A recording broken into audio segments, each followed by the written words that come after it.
It was Joni Mitchell who penned the lyric, "It's cloud illusions I recall. I really don't know clouds at all."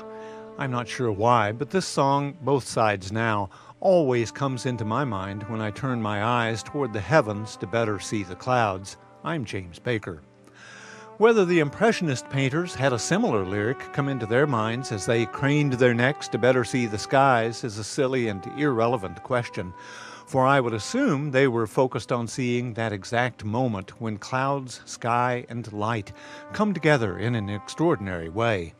Then, lightning fast, they would touch brush to paint to canvas, capturing that one inspired moment, then waiting for the next. It was not just a changing aesthetic that moved artists out of their studios. According to the McNay Art Museum's director, Bill Kiego, technology was also at play. When you look at paintings of the early 19th century, they always seem much darker than the Impressionist pictures, and it's largely because the Impressionists changed their preparation of the canvas to a lighter color to begin with, and then used brighter colors. And a lot of this had to do with technology. Suddenly, by the mid-19th century, paint in tubes was available, which also meant they could take a canvas and their tubes and paint out of doors easily.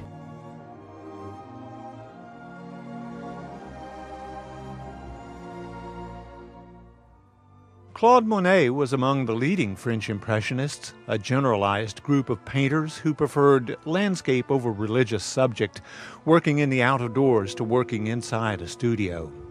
Monet's philosophy was that landscape is nothing but an impression, an instantaneous one. Monet would patiently watch the shifting sun and shadows, quickly brushing to the canvas the moment he wanted to describe.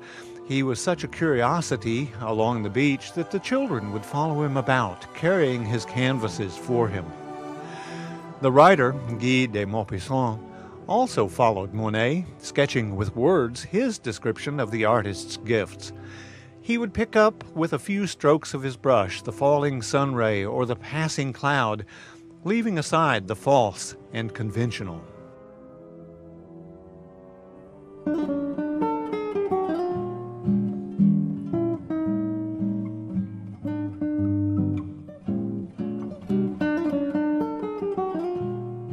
Intimate Impressionism, the show currently hanging at San Antonio's McNay Art Museum, displays only one canvas by Monet, but it does allow us to see the artist's way with a sky filled with clouds.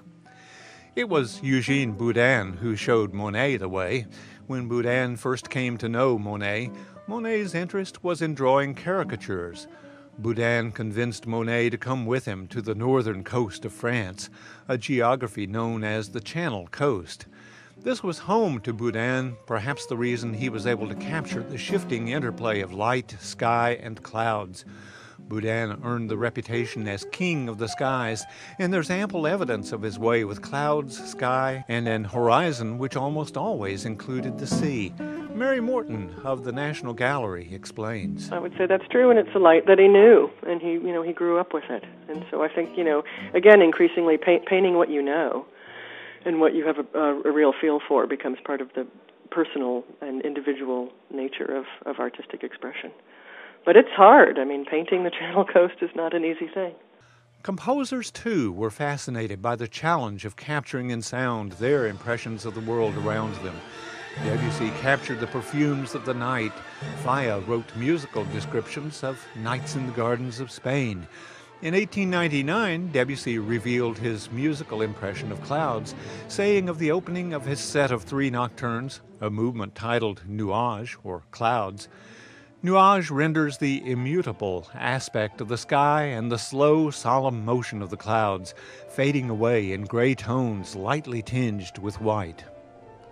Although the American composer Charles Tomlinson Griffiths wrote his music from a place far removed from the Channel Coast, his richly textured impression of clouds could serve as a soundtrack to not only the clouds within a Boudin landscape, but also the moments of clouds and light found in many of the works of Alfred Sisley. And how about my favorite clouds of all, those found in Edouard Vuillard's Landscape of the Île-de-France? Is that the painting best served by Alison Balsam's sultry reading of Django Reinhardt's musical vision of clouds, his harmonically complex Nuage?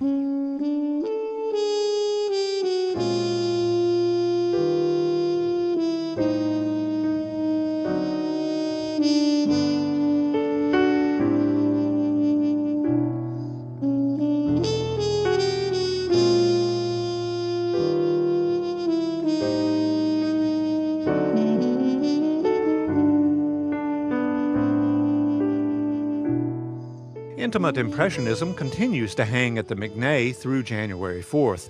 Don't wait, see it now, allowing time to see it a second time. Meanwhile, don't miss my ongoing 4-part radio series, Intimate Impressionism on KPAC, which continues Friday nights at 7 on KPAC San Antonio through November 7th. For KPAC and Texas Public Radio, I'm James Baker.